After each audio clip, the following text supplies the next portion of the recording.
La famille est un lieu de conversion logique parce que d'abord la famille est un lieu de conversion et à cet égard, conversion d'abord à la beauté, conversion à la communion et que ce qui se vit en famille appelle à s'élargir par-delà la famille. Et donc la beauté qu'on vit en famille, on a envie de la vivre dans l'ensemble de la nature, hein. Le sanctuaire du Lot le montre bien. Et cette communion que l'on vit en famille appelle à une communion et à une vigilance à l'égard de tout le créé.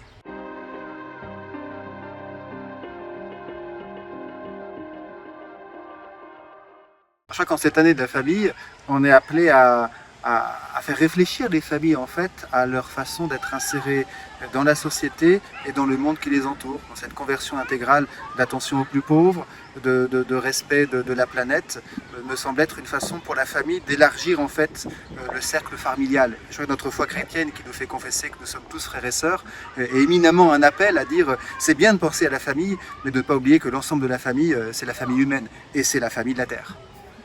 Je pense que pour la conversion écologique en famille, il s'agit d'abord d'en parler en famille.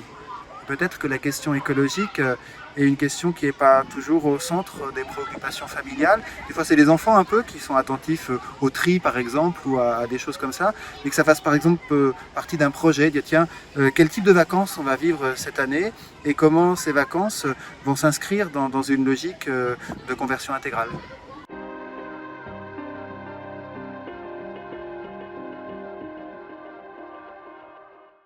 Il me semble que ce que l'Église propose par rapport à l'attention à la création, dans le mouvement de la belle encyclique du Saint-Père Laudato Si, c'est un appel d'abord à prêcher par l'exemple. C'est toujours le meilleur des enseignements.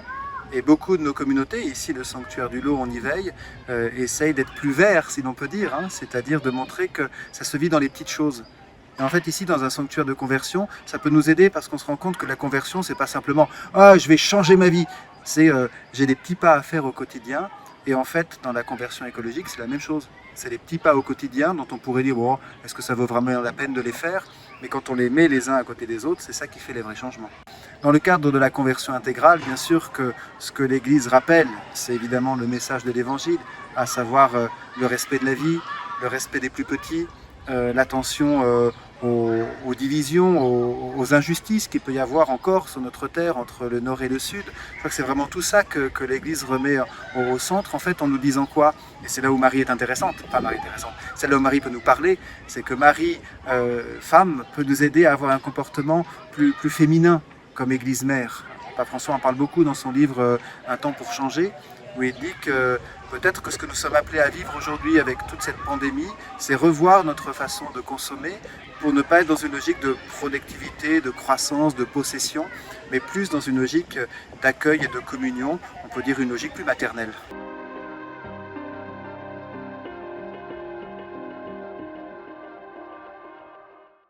En cette journée de prière pour la sauvegarde de la création, moi je reprends volontiers la prière de Saint Augustin, plutôt son expérience spirituelle. Hein.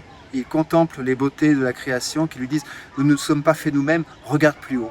Je crois que cet appel à regarder plus haut nous permet de prendre de la hauteur sur notre manière de consommer, sur notre manière d'être en relation avec les autres, sur notre manière de penser la vie, de penser les questions éthiques, pour vraiment, à travers tout cela, faire resplendir la beauté de Dieu.